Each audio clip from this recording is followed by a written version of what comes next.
Hi guys, welcome back to my channel, and in this lesson I'm going to be showing you a very cool technique, which is using the front loop only or the back loop only of a stitch.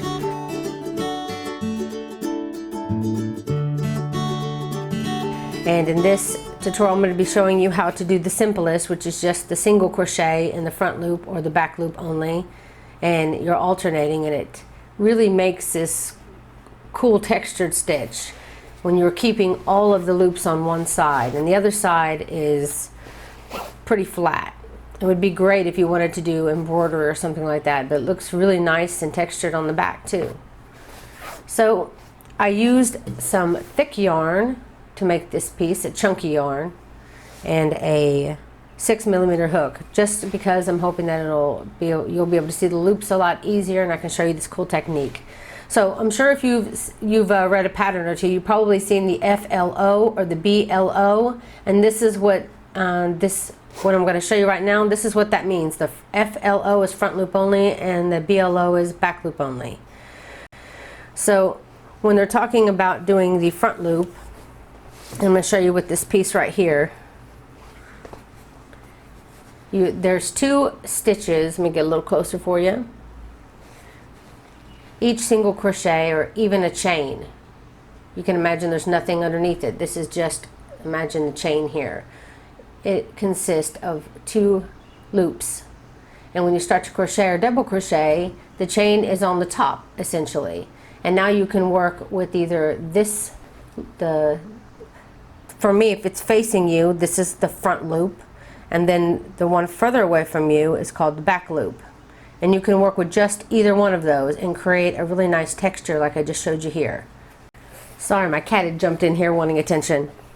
I wanted to tell you that it's easier to start this if you do a single crochet foundation stitch, and I do have a video where I'll show you how to do that. But if you do the single crochet foundation stitch, you'll be making the first chain and the single crochet at the same time.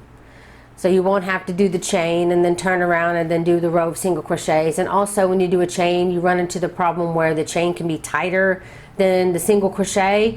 So if you learn the single crochet foundation stitch technique, you can do this very easily. This is what I used to create this very first stitch. I mean the very first row of mine. And you can see it's straight, it's great, it's not tight, it's very loose on the end, just like the rest of everything else. So we can get rid of that tight chain syndrome if you're suffering with that. Okay, so once you have your initial single crochet row, then you can start working in the front and back loops. Okay, kitty, I see you over there. He has a tendency to want to jump on my table. I'm afraid he's going to jump right where I'm filming here. Okay, so the front loop here is the one I'm going to be using this row. And the reason why is because this is my side that has no texture on it. All my loops are on this side, so I want to keep them on that side. So in order to do that, you need to pick up the front loop. It's just that front loop, leaving the other one unattached. And then do the single crochet in just that loop only. The front loop is really easy because it's kind of up. As you can see, the back loop is kind of down, so it's harder to do the back loop than it is to do the front loop. The front loop is super easy to grab up that very first top loop. And I'll show you what it looks like after I do a few of these. So I just did. And you can see this is the loops that we're not entering. So we're going through our back loops, our front loops, so these are our back loops left behind. And it leaves that texture.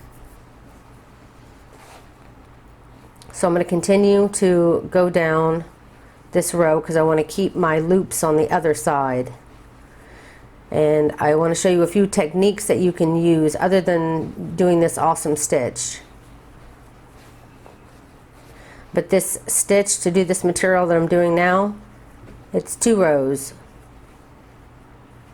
2 row repeats. So for this first row, you'll be grabbing up those loops that are in front of you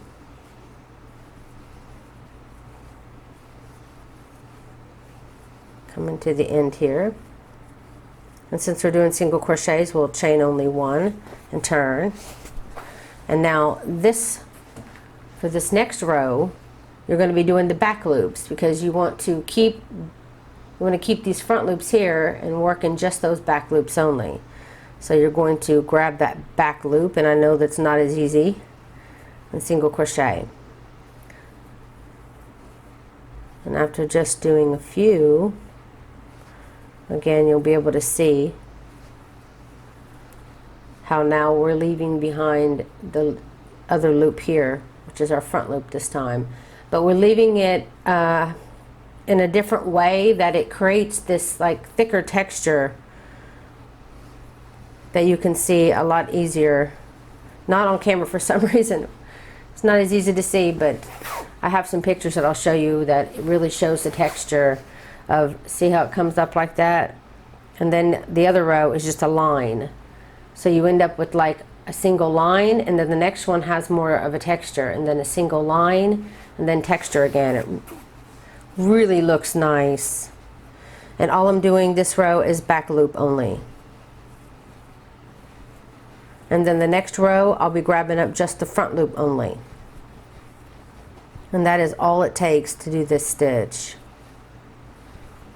Okay, I'm coming to the end of my row. And then again, you want to repeat those two rows, so just chain one because you're doing single crochets. If you want to do this with double crochets, you can. Just chain two at the end because you'll need a step of two when using double crochets. Half double crochets, I think you could get away with doing a single crochet, I mean a chain of one, but you could do chain of two if you want, if it works out better for you.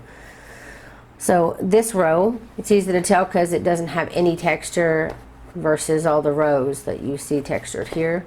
So you know you're on the back, so you want to make sure you keep those loops on the front side. So we want to be working in our front loops, leaving our back loops down here. And next row you'll be doing back post. So you can always remember, if you have an easy front post row, the very next row will always be the back post. You'll do a row of front post and a row of back post, and it'll create this really nice texture. So some other things you can do with this stitch is, I have a hat that I do a row of crab stitches all the way around using only the front loops only, leaving the back loops for me to be able to single crochet in and continue my stitch on, which is kind of a flat stitch. So I'm gonna so just imagine if I did a very textured stitch using just my front loops, and then on the next row I just did flat. It would just have this like my hook here, it would just have this very up texture on one row, and then it would get flat, and then it would almost be an overlapping. And you can do this as well. I did this with my my doll that I made for my daughter. I went through just the back loops only, leaving those front loops still there, and then I just attached my white yarn to my front loops and then continued my single crochet, making it give this impression that she has a sock on, and it goes over your crochet that's there. And it's always better if it's flat, and then you can add texture that way all the way up and down. Something that's very long, you can keep adding texture. So that's it, guys. I really hope you enjoyed this tutorial. If you did, please don't forget to click and like and share my video. It helps me so much. And if you want to always be notified when my next tutorial comes out, you can click that little bell button next to the subscribe button, and you'll always be notified whenever I release a new video.